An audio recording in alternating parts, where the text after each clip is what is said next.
In this video, we'll see how to solve one-step equations with multiplication and division. Let's remember our guidelines for solving equations. Goals is to get the value of the variable by getting it alone on one side of the equal sign. So to solve, we're going to simplify each side of the equation using the distributive property and combining like terms if that's necessary. Get the variable term alone on one side of the equation by zeroing out the constant on that variable side. Now, in this video, we won't be using step 2 at all, or step 1.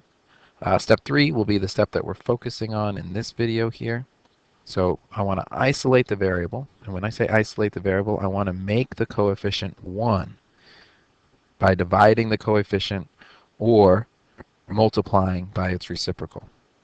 Finally, we can always check our work by substituting our answer back into the original equation. There's a good property we want to learn that's going to help us with these problems, and that's called the multiplicative inverse property.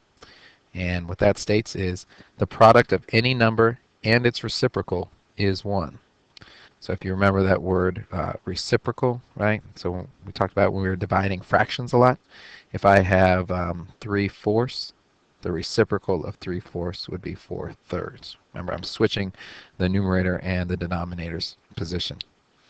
An interesting thing that happens when we multiply two reciprocals together is that if I multiply 5, remember 5 is 5 over 1, so its reciprocal is 1/5. When I multiply 5 times 1/5, I can cross cancel, and I get 1 times 1 is 1 on the numerator, 1 times 1 is 1 on the denominator, so that's equal to 1. 2/7, the reciprocal of 2/7 is 7/2. Again, if I multiply these two, I can do this without cross-reducing. 2 times 7 is 14 as the numerator. 7 times 2, 14 as the denominator. 14 over 14 is 1. Or we can see here everything just cross-reduces down to 1. So a number times its reciprocal is 1. You can also see that with variables. If I have the variable n, well, the reciprocal of n is 1 over n. And when I multiply here, right, I get 1. So the multiplicative inverse property, the product of any number and its reciprocal is 1. We'll see that coming up shortly. So here are some sample problems. I look at my first equation, 8 times n equals negative 72. This 8 is the coefficient. My goal is to get the variable all by itself. I want to see what 1n is equal to. Well, if I'm multiplying 8 times n to find out what 1n is, I want to divide this side of the equation by 8. But what I do to one side of the equation, I have to do to the other side. So I also want to divide the other side by 8. So 8n divided by 8 is just 1n. And that's going to be equal to negative 72 divided by 8 is negative 9. To check this, I'm just going to take 8 times negative 9. And yes, that's equal to negative 72. So this checks out. This next equation here, I have 12 equals h divided by 5. So I'm dividing h into 5 pieces. To figure out what 1h is, I need to multiply this side by 5. Right? Because I'm dividing that variable, right? I want to multiply it by 5 to figure out what 1h is. You can see that when I cross-reduce here. H times 1 is h, and 1 times 1 is 1 in the denominator. But if I multiplied the right side of the equal sign by 5, then I have to multiply everything on the left side of the equal sign also by 5. So 5 times 5 times 12 is 60. So 60 is equal to h. I can check this by taking 60 and dividing it by 5. I'm substituting 60 for h in my original equation here. And 60 divided by 5 is 12. So that checks out. And now I want to see what I do here when I have these fractions. Sometimes we think with fractions things are harder, but if we remember our multiplicative inverse property, and we know that we want to get our variable isolated, so we want 1 to be the coefficient, we actually can do this relatively easily. So I have 2/9 times j is equal to 7/12. Remember, I want to get j by itself. I want to know what 1j is, right? So what I can do to find out what 1j is I can multiply 2/9 by its reciprocal, 9/2. Okay, and watch what happens. We can cross-reduce here. 1 times 1 in the numerator, 1 times 1 in the denominator is just equal to 1j. But if I multiplied the left side by 9/2, I must also multiply the right side by 9/2.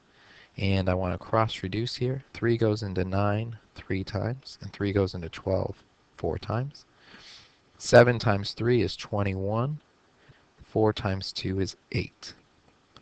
I want to check my work here, so I'm going to substitute 21/8 for j here. So my original problem was 2/9 times j, so I'm going to find out what's 2/9 times 21/8.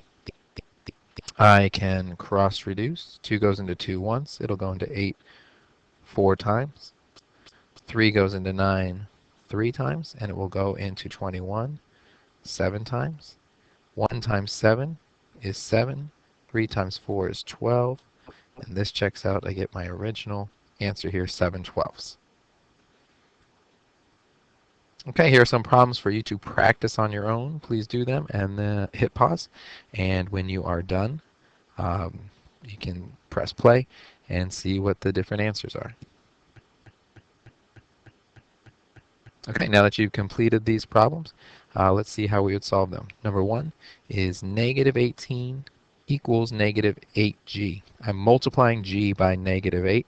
I want to find out what 1g is, so I'm going to divide by -8. But what I do to one side of the equal sign, I must do to the other. So g will be equal to -18 divided by -8. Negative divided by negative is going to be a positive. 8 goes into 18 2 times, and then there's 2 left over. So I have 2 and 2/8, which will reduce down to 2 and 1/4, or you could write it as a decimal. 2.25 is equal to g.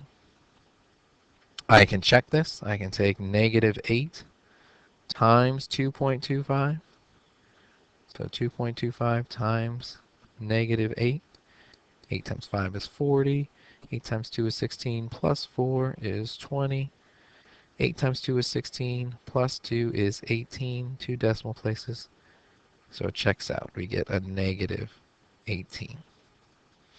My next example here, I have -13 equals m divided by 2. I'm going to multiply this side of the equation by 2, or 2/1. Reason I do that is because I can cross-reduce here, and I'm just left with m on the right side of the equal sign. But what I do to one side of the equation, I must do to the other. 2 times -13 is -26. I want to check this. I'm going to take my value for m, -26. I look back up here, it's m divided by 2, so I'm going to take -26 divided by 2. It's -13. So that checks out. And the last problem here. I have 9/16 j equals 5/24. Right, I'm taking 9/16 times j. I want to get j by itself. So I'm going to multiply 9/16 by its reciprocal, which is 16/9. But what I do to one side, I have to do to the other. So I'm going to multiply both sides by 16/9. Here, these all cancel out, leaving me with j on the left. And 8 will go into 16 twice. 8 will go into 24 3 times. I cross-reduce here. 5 times 2 is 10. 3 times 9 is 27. So I have j equal to 10/27. I want to check that to see if it's right. So I take 9/16 times j. So 9/16 times 10/27. I can cross-reduce here. 9 goes into 9 once. It goes into 27 3 times. And 2 will go into 10 5 times. And 2 will go into 16 8 times. 1 times 5 is 5. 8 times 3 is 24. This checks out. I get 5/24 as my answer. And that's how we can solve these one-step equations with multiplication and division.